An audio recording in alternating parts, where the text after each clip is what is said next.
سامعین اجلاس و پردہ خواتین اسلام، السلام علیکم ورحمۃ اللہ وبرکاتہ. Respected Islamic scholars and dear audience,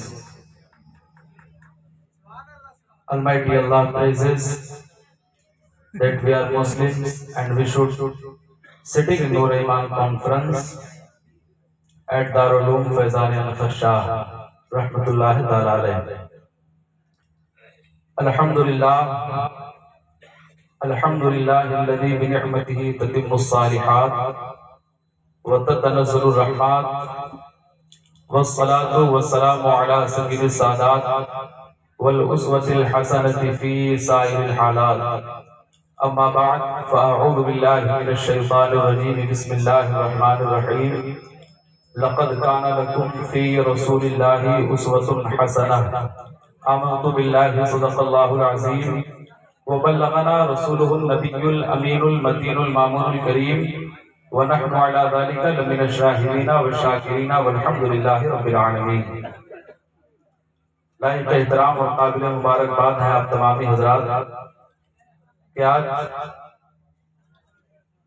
مدرسہ فیضان الخشاہ میں جشن دستار بندی کے پاکیزہ اجلاس میں ہم سبھی حضرات شرکت کی سعادتیں حاصل کر رہے ہیں.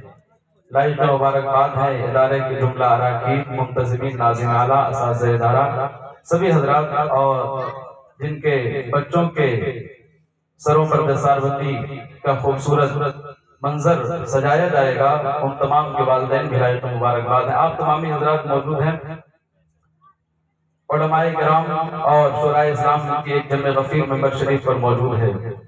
بس وقت کی تیزی کے ساتھ میں چند باتیں آپ تک گزارش کرنے کے لیے حاضر خدمت ہو رہا ہوں. کسی شاعر نے اپنے آقا کے عشق کا اظہار اس طور پر کیا ہے کہ مثل حضور کوئی بھی انسان نہیں ہے. ابھی آپ حضرات شاعر سنت حضرت مبارک حسین مبارک صاحب سے ملاحظہ کر رہے تھے. آسان الفاظ میں نعت پاک کا مصرع ملاحظہ کیجئے کہ مثل حضور کوئی بھی انسان نہیں ہے، خلقت میں ان سا کوئی بھی ذیشان نہیں ہے. محبت کے ساتھ کہہ دیجئے سبحان اللہ.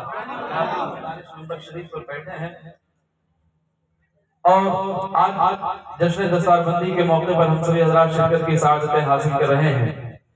کتابیں ڈھیروں ہیں لیکن قرآن کے حوالے سے کسی نے کہا ہے کہ وصف نبی میں یوں تو کتابیں ہیں بے شمار، وصف نبی میں یوں تو کتابیں ہیں بے شمار، قرآن جیسا نعت کا دیوان نہیں ہے. اور اہل زبان رہتے تھے یوں پیش مصطفیٰ، لگتا تھا ان کے جسم میں کچھ جان نہیں ہے. اور حضرات جو لوگ اسلام کا لیبل لگا کر بانی اسلام، پیغمبر اسلام کے خلاف ہرزہ سرائیاں کرتے ہیں، ان کے حوالے سے کسی نے کہا ہے جو عیب وہ نبی کا ہے مسلم کے نام پر، جو عیب وہ نبی کا ہے مسلم کے نام پر، وہ مرتبے میں کچھ ہو مسلمان نہیں ہے. اور وہ کیا سمجھ سکیں گے شہیدی کا مرتبہ، وہ کیا سمجھ سکیں گے شہیدی کا مرتبہ، خود جن کو اپنے آپ کی پہچان نہیں ہے. آئیے جی لگا کر ہم آقا نامدار مدنی تاجدار احمد مجتبی محمد مصطفیٰ صلی اللہ علیہ وسلم کی بارگاہ میں درود پاک کا تحفہ پیش کرنے. اللہم صلی علی، درجی لگا کر سبھی حضرات پڑھنے اللہم صلی علی سیدنا و شفیعنا و حبیبنا و نبینا و مولانا محمد معدن الجود والکرم. صلو علیہ صلاۃ و سلام علیک یا رسول اللہ صلی اللہ علیہ وسلم. حضرات تھوڑی ہی دیر میں وہ پرکیف منظر بھی ہماری نگاہوں کے سامنے ہوگا جس میں آپ جشن دستار کی خوبصورت سماعت ملاحظہ کریں گے. تھوڑی دیر ذرا جی لگا کر کہہ دیجئے سبحان اللہ. علماء اہل سنت کی پاکیزہ دعاؤں کے ساتھ چند باتیں آپ ملاحظہ فرمائیں. آج انسان دنیا میں زندگی گزارتا ہے اور ہر انسان کی خواہش ہوتی ہے کہ وہ اپنی زندگی کو کامیاب گزارے. اگر کوئی طالب علم ہے تو بہترین معلم کی زندگی کو اپنی زندگی کا آئیڈیل بناتا ہے. اگر کوئی مدرس ہے تو بہترین مدرس کو اپنی زندگی کا آئیڈیل بناتا ہے۔ ہر انسان شاہراہ ترقی پر گامزن ہونے کی خواہش رکھتا ہے۔ انسان اپنی زندگی کو بہترین بنانے کے لیے کوئی کسی لیڈر کی زندگی کو اپنی زندگی کا آئیڈیل بناتا ہے، کوئی کسی آرکیٹیکچر کی زندگی کو اپنی زندگی کا آئیڈیل بناتا ہے، کوئی کسی لائق کی زندگی کو اپنی زندگی کا آئیڈیل بناتا ہے، کوئی کسی انجینئر کی زندگی کو اپنی زندگی کا آئیڈیل بناتا ہے، کوئی کسی آرکیٹیکچر کی زندگی کو اپنی زندگی کا آئیڈیل بناتا ہے، کوئی کسی سائنٹسٹ کی زندگی کو اپنی زندگی کا آئیڈیل بناتا ہے۔ لیکن اللہ تبارک و تعالیٰ نے ہم سب کو اسلام کے شہزادوں کی فہرست میں پیدا فرمایا ہے۔ ذرا جی لگا کر کہہ دیجئے سبحان اللہ۔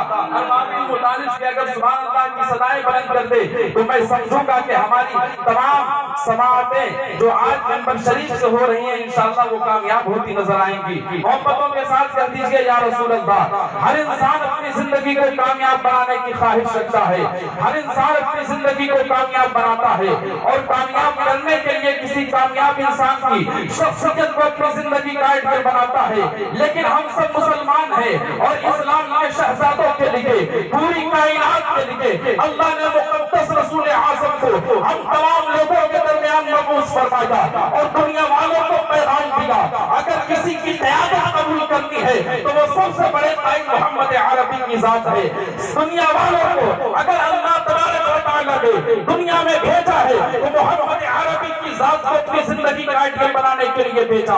ایسے رسول اعظم کو عطا فرمایا جن کی زندگی کی ادا لاجواب، ایسے مقدس پیغمبر کو عطا فرمایا جن کی زندگی کی ہر صبح لاجواب، جن کی زندگی کی ہر شام لاجواب، جن کی زندگی کی ہر شام لاجواب، جن کی زندگی کی گفتار لاجواب، جن کی زندگی کا کیریکٹر لاجواب، ایسے مقدس رسول کی امت میں ہمیں اور آپ کو پیدا ہونے کا شرف عطا فرمایا۔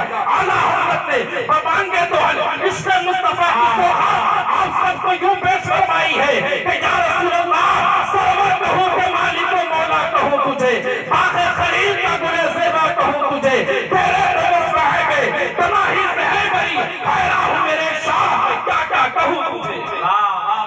بہت اچھے حضرات، اگر اپنے مقدس رسول اعظم کی تعریف نہیں کریں تو دنیا یہ کہہ کر خاموش کر سکتی ہے کہ تم اپنے رسول کی امت ہو اور ایک امتی پر لازم ہے کہ اپنے آقا کی تعظیم کرے، لیکن خود سنیے مصطفیٰ جان رحمت کی تعظیم و توقیر حضرت جبریل امین نے کس طرح فرمائی ہے۔ محبت کے ساتھ کر دیجئے سبحان اللہ۔ ریفرنس نوٹ کریں مشکات المصابیح باب وفات النبی صلی اللہ تعالی علیہ وسلم، صفحہ نمبر 549 اور 550 کی حدیث پاک ہے۔ عن جابر بن محمد عن ابیہ ان رجلا من قریش دخل علی ابیہ علی بن الحسین فقال الا احدثك عن رسول الله صلى الله تعالى عليه وسلم قال بلى حدثنا عن بالقاسم صلى الله عليه وسلم قال لما مرض رسول الله صلى الله عليه وسلم اتاه جبريل فقال يا محمد ان الله ارسلني اليك تكريما لك وتشريفا لك خاصة لك يسألك عما هو اعلم به منك يقول كيف تجد قال اجدني يا جبرائيل مغموما واجدني يا جبرائيل مكروبا ثم جاء اليوم الثاني فقال له ذلك فرد عليه النبي صلى الله عليه وسلم كما رد اول يوم ثم جاءه اليوم الثالث فقال له كما قال اول يوم ورد عليه كما رد عليه وجاء معه ملك يقال له إسماعيل على 100,000 ملك كل ملك على 100,000 ملك فاستأذن عليه فسأله عنه ثم قال جبريل هذا ملك الموت يستأذن عليك ما استأذن على آدمي قبلك ولا يستأذن على آدمي بعدك فقال إذن له فأذن له فسلم عليه ثم قال يا محمد إن الله أرسلني إليك فإن أمرتني أن أقبض روحك قبضته وإن أمرتني أن أتركه تركته فقال وتفعل يا ملك الموت قال نعم بذلك أمرت وأمرت أن أطيعك قال فنزل النبي صلى الله عليه وسلم إلى جبريل عليه السلام فقال يا محمد إن الله قد اشتاق إلى لقائك فقال النبي صلى الله عليه وسلم لملك الموت امضي لما أمرت به فقبض روحا فلما توفي رسول الله صلى الله عليه وسلم وجاء التعزية سمعوا صوتا من ناحية البيت السلام عليكم أهل البيت ورحمة الله وبركاته إنا في الله عزاء من كل مصيبة وخلفا من كل هالك وتركا من كل فائد فبالله فاتقوا وإياه فرجوا فإنما المصاب من حرم الثواب فقال علي تدرون من هذا هو الخضر عليه السلام. یہ میں نے آقا کی حدیث پڑھی ہے. آقا کی حدیث آقا کی چلتی پھرتی زندگی میں جو مصطفیٰ نے ارشاد فرمایا وہ حدیث, جو آقا نے کام کر کے دکھایا وہ حدیث, اور جو آقا نے تقریر فرمائی وہ بھی حدیث ہے. اس لمبی حدیث کا ترجمے کا وقت نہیں, لیکن جو مفہوم میں آپ کی بارگاہ میں پیش کرنا چاہ رہا ہوں, جس مقصد کو بتانے کے لیے میں نے اس طویل حدیث کا آپ کے سامنے پیش کیا ہے, اس کا ترجمہ ملاحظہ فرمائیے. اس حدیث پاک میں یہ بیان کیا گیا, ہم بڑی آسانی سے کہہ دیتے ہیں مصطفیٰ میری طرح ہیں, لیکن آقا کی شان ملاحظہ فرمائیے. جب مصطفیٰ جان رحمت صلی اللہ علیہ وسلم بیمار ہوتے ہیں, زندگی کا آخری واقعہ ہے, زندگی کے آخری وقت میں جب آقا کریم صلی اللہ علیہ وسلم مرض وصال میں مبتلا ہوتے ہیں, تو اس وقت حضرت جبریل امین بارگاہ مصطفیٰ میں حاضری کی سعادت حاصل کرتے ہیں. اور جس کا ترجمہ ملاحظہ فرمائیے. حضرت جبریل امین تشریف لاتے ہیں اور عرض کرتے ہیں یا رسول اللہ آپ اپنی طبیعت کیسی پا رہے ہیں؟ کیف تجدو؟ حضور فرماتے ہیں جدونی یا جبرائیل مغموما, اے جبرائیل میں اپنے آپ کو مغموم پا رہا ہوں, اے جبرائیل میں اپنے آپ کو رنجیدہ پا رہا ہوں. یا اے جبریل امین, حضور صلی اللہ علیہ وسلم جبریل امین سے عرض کرتے ہیں آقا کریم صلی اللہ علیہ وسلم جب مرض وصال میں مبتلا ہوئے تو اللہ تبارک و تعالیٰ نے اپنے محبوب کی خبر گیری کے لیے حضرت جبریل امین کو بھیجا. بس اس حدیث کا مفہوم اور اس کے بعد تفصیل ختم. حضرت جبریل امین کو بھیجا اور حضرت جبریل امین کیا عرض کرتے ہیں سن کے, وہ ارشاد فرماتے ہیں ان اللہ ارسلنی الیک, اللہ نے مجھے آپ کے پاس بھیجا ہے, آپ کی عزت افزائی کرنے کے لیے بھیجا ہے, آپ کی عظمت کے لیے بھیجا ہے, اور خاص طور سے آپ کے لیے بھیجا ہے. آپ ایسا کیجئے, ہر انسان روزانہ آتا ہے اور مرتا ہے, ہر انسان دنیا سے کوچ کرتا ہے, لیکن کبھی کسی کے پاس حضرت جبریل امین نہیں آتے کہ اے انسان تجھ سے اللہ کی خبر گیری کر رہا ہے, بلکہ مصطفیٰ جان رحمت کی خصوصیت ہے کہ مصطفیٰ کی بارگاہ میں حضرت جبریل امین آتے ہیں اور وہ عرض کرتے ہیں یا رسول اللہ آپ اپنی طبیعت کیسی پا رہے ہیں؟ حضرت جبریل امین کو مصطفیٰ ارشاد فرماتے ہیں کہ میں اپنے آپ کو مغموم پا رہا ہوں, میں اپنے آپ کو رنجیدہ پا رہا ہوں. پھر دوسرے دن آتے ہیں یا رسول اللہ آپ کیسا پا رہے ہیں؟ تو اسی طرح جواب دیتے ہیں جس طرح پہلے دن جواب دیا تھا. پھر تیسرے دن آتے ہیں یا رسول اللہ آپ کیسے پا رہے ہیں؟ تو اسی طرح ارشاد فرمایا جس طرح پہلے دن ارشاد فرمایا تھا. اب پھر مصطفیٰ جان رحمت کو حضرت جبریل امین فرماتے ہیں کہ یا رسول اللہ میرے ساتھ ایک فرشتہ تشریف لائے جنہیں اسماعیل کہا جاتا ہے, اور اس فرشتے کی شان یہ ہے کہ 1,00,000 فرشتوں کا سردار ہے. محبت سے کہہ دیجیے نا سبحان اللہ, 1,00,000 فرشتوں کا سردار, اور اس فرشتے کی شان یہ ہے کہ ان میں سے ہر فرشتہ 1,00,000 فرشتوں کا سردار ہے. علامیت الف ملک کل ملک علامیت الف ملک, یہ آئے کس لیے ہے؟ اتنے فرشتے لاکھوں لاکھ کی تعداد میں فرشتے حضور کی بارگاہ میں آئے کس لیے ہے؟ تو وہ عرض کرتے ہیں یا رسول اللہ آپ سے اجازت طلب کرنے کے لیے آئے ہیں, اگر آپ اجازت دیں تو وہ آپ کی روح کو قبض کریں گے. مصطفیٰ جان رحمت صلی اللہ علیہ وسلم نے جواب دیا اجازت ہے. پھر حضرت جبریل امین فرماتے ہیں یہ ملک الموت ہے, یہ آپ سے اجازت مانگ رہے ہیں کہ آپ کی روح کو قبض کریں کہ نہ کرے. اور پھر اتنا ہی نہیں کہ اس سے پہلے بھی کسی سے اجازت نہیں ہو, بلکہ حضرت جبریل امین یہ فرماتے ہیں یا رسول اللہ یہ آپ کی خصوصیت ہے کہ حضرت ملک الموت آپ سے اجازت مانگ رہے ہیں, نہ آپ سے پہلے کسی سے اجازت مانگی نہ آپ کے بعد کسی سے اجازت مانگیں گے. یہیں سے معلوم ہوا کہ ہر انسان مرتا ہے, لیکن مرنے سے پہلے روح کو قبض کرنے کے لیے کسی سے اجازت نہیں لی جاتی, کسی سے پرمیشن طلب نہیں کیا جاتا. یہ میرے آقا کی خصوصیت ہے کہ جب آقا مرض وصال میں مبتلا ہوتے ہیں تو حضرت جبریل امین لاکھوں لاکھ فرشتے کے ساتھ آتے ہیں اور دنیا والوں کو یہ پیغام دیتے ہیں کہ مصطفیٰ کی زندگی کی ادا لاجواب. اب ہمیں یہی سے پیغام ملا, ہر انسان مرتا ہے لیکن روح کو قبض کرنے کے لیے کسی سے اجازت نہیں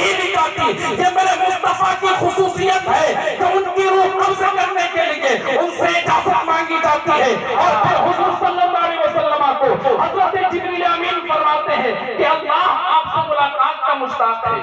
محبت سے کہہ دیجئے سبحان اللہ. ان اللہ قد اشتاق الی لقائک. اللہ آپ سے ملاقات کرنا چاہتا ہے.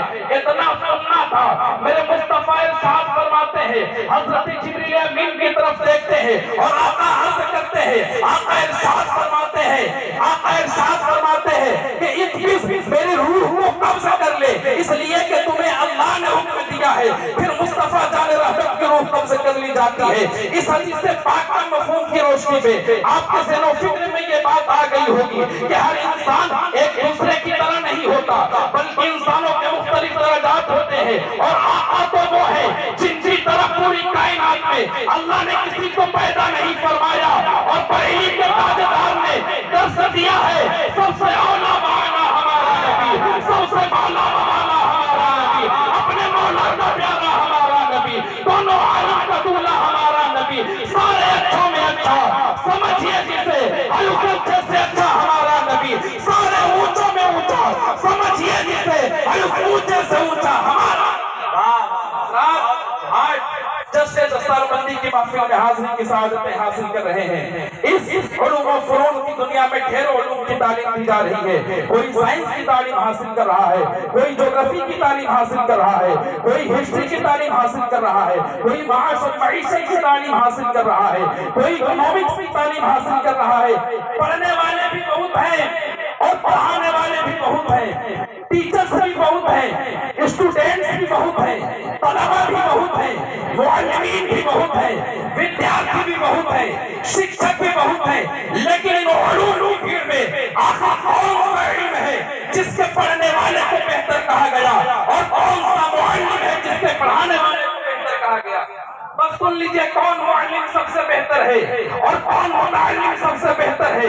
اس علوم و فنون کی کثرت کی دنیا میں جب آقا کی حدیث ملاحظہ کریں گے تو آپ کو معلوم ہو جائے گا. مصطفیٰ ارشاد فرماتے ہیں خیرکم من تعلم القرآن وعلمہ, تم میں بہتر وہ شخص ہے جو قرآن سیکھے اور سکھائے. اب ہمیں یہی سے معلوم ہو گیا اس زمانے میں ڈھیروں علوم پڑھائے جاتے ہیں. کوئی میتھمیٹکس کی تعلیم حاصل کرتا ہے, کوئی الجبرا کی تعلیم حاصل کرتا ہے, کوئی جغرافیہ کی تعلیم حاصل کرتا ہے, کوئی اناٹومی کی تعلیم حاصل کرتا ہے, کوئی بوٹنی کی تعلیم حاصل کرتا ہے, کوئی فزکس کی تعلیم حاصل کرتا ہے, کوئی کیمسٹری کی تعلیم حاصل کرتا ہے, کوئی فزکس کی تعلیم حاصل کرتا ہے.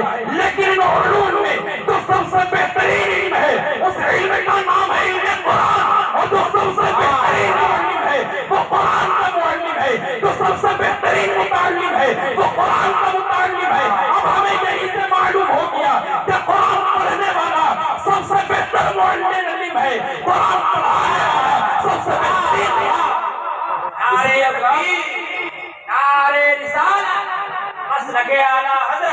قرآن کی تعلیم حاصل کرنے کی کوشش کیجئے, قرآن خود بھی پڑھیے, قرآن اپنے معاشرے میں پڑھانے کی کوشش کیجئے. حضرات آج ہم عصر جس زمانے میں زندگی گزار رہے ہیں وہ ٹیکنیک کا زمانہ ہے, وہ کمپیوٹر کا زمانہ ہے. آج ہر انسان ریلوے کا سفر کرتا ہے. اگر آپ سے پوچھ لیا جائے who is the inventor of cell phone, کون ہے سیل فون کا